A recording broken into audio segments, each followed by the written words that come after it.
नमस्कार, मैं हूं कोमल कशिश। स्वागत है आप सभी का बी नेशन न्यूज में। आज हम बात करेंगे भारत की 10 सबसे शक्तिशाली महिला के बारे में। तो चलिए शुरुआत करते हैं। नंबर 1, निर्मला सीतारमण। निर्मला सीतारमण ऐसी शख्सियत है जिन्हें किसी परिचय की आवश्यकता नहीं है। सीतारमण वर्तमान में भारत की फाइनेंस मिनिस्टर है। इंदिरा गांधी के बाद वह दूसरी महिला रक्षा मंत्री भी बनी। निर्मला सीतारमण वर्तमान में फोर्ब्स की दुनिया की 100 सबसे शक्तिशाली महिलाओं की लिस्ट 2021 में 37वें स्थान पर है। नंबर 2, रोशनी नादर मल्होत्रा। जुलाई 2020 में रोशनी नादर मल्होत्रा ने HCL टेक्नोलॉजीज की बागडोर संभाली, जब उनके पिता शिव नादर ने कंपनी के अध्यक्ष के रूप में अपने पद से इस्तीफा दे दिया। उन्होंने पहले लगभग 2 साल तक HCL के उपाध्यक्ष के रूप में कार्य किया था। केलॉग स्कूल ऑफ मैनेजमेंट की पूर्व छात्रा रोशनी HCL के साथ रही। रोशनी 54,850 करोड़ रुपए की नेटवर्थ के साथ भारत की सबसे अमीर महिलाओं में से एक बन गई और 3 सितंबर 2020 तक फोर्ब्स इंडिया की एक रिपोर्ट के अनुसार वह टॉप लिस्टेड भारतीय IT कंपनी का लीड करने वाली पहली महिला बन गई। नंबर 3, रितु कड़िधाल।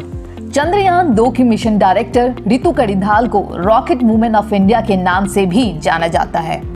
वह पहली बार मार्स ऑर्बिटर मिशन के ऑपरेशन के बाद फेम में आई, जहां उन्होंने डिप्टी ऑपरेशंस डायरेक्टर का पद संभाला।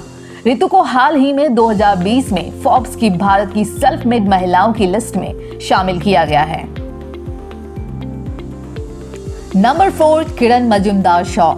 किरण मजूमदार-शॉ भारत की सबसे बड़ी दवा कंपनी बायोकॉन लिमिटेड की चेयरपर्सन और मैनेजिंग डायरेक्टर हैं। उनके नेतृत्व में बायोकॉन अपनी स्थापना के बाद इंडस्ट्रियल एंजाइम्स कंपनी में बदली है और उनकी वजह से research services, biologics and small molecule businesses में बड़े पैमाने पर ग्रोथ देखी गई है।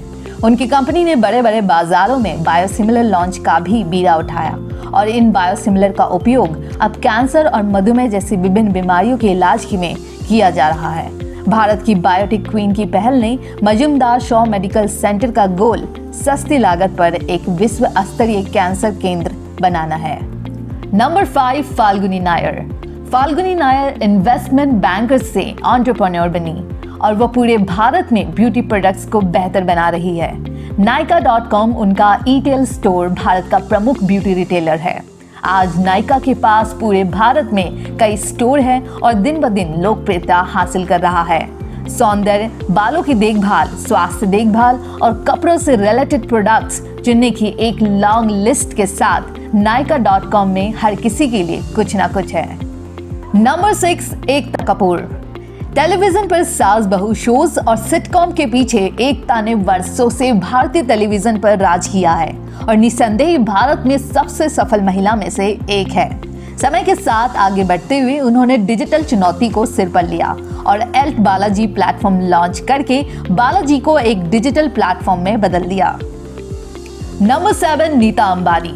रिलायंस के चेयरमैन मुकेश अंबानी की पत्नी होने के बावजूद नीता अंबानी ने अपनी एक पहचान बनाई है। नीता अंबानी एक शक्तिशाली महिला है जो इस भारत को बेहतर बनाने के लिए काम कर रही है। वो रिलायंस इंडस्ट्रीज और ईस्ट इंडिया होटल्स की बोर्ड सदस्य है और फुटबॉल स्पोर्ट्स डेवलपमेंट लिमिटेड जैसे कई संगठनों को भी लीड करती है, जो जमीनी कार्यक्रमों के माध्यम से भारत में खेलों के विकास को एनकरेज करती है। नीता रिलायंस फाउंडेशन की अध्यक्ष भी है। नंबर 8, सौम्या स्वामीनाथन।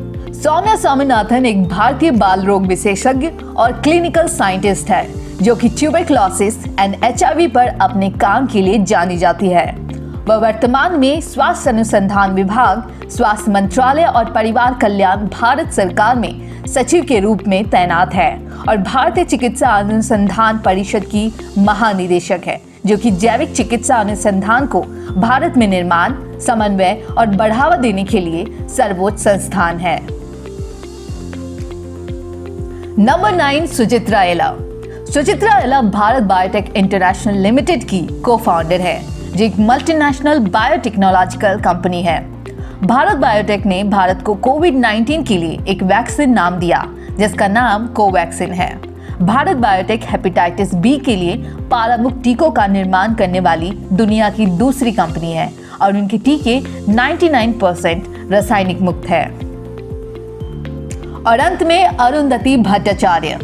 अरुंधति भट्टाचार्य भारत के सबसे बड़े बैंक भारतीय स्टेट बैंक की 24वीं चेयरपर्सन रही है।